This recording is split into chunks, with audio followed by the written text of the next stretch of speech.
भारतीय reserve bank ने अपने प्रमुख ब्याज दर रेपो दर में परिवर्तन किया है। इसके मुताबिक रेपो दर 50 आधार अंक की बढ़त के साथ 4.9% हो गई है।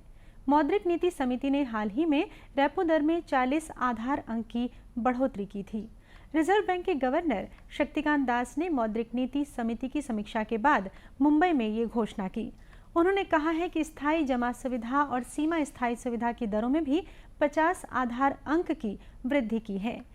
स्थायी जमा सुविधा यानी SDF की दर 4.65% और सीमांत स्थायी सुविधा यानी MSF की दर 5.15% हो गई है।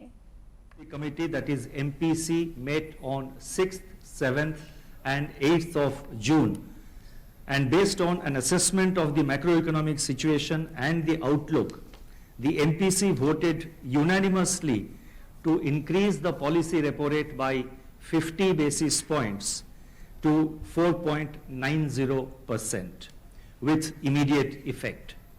Consequently, the standing deposit facility, that is the SDF rate, stands adjusted to 4.65%, and the marginal standing facility, that is the MSF rate and bank rate, to 5.15%. The MPC also decided unanimously to remain focused on withdrawal of accommodation to ensure that inflation remains within the target going forward while supporting growth.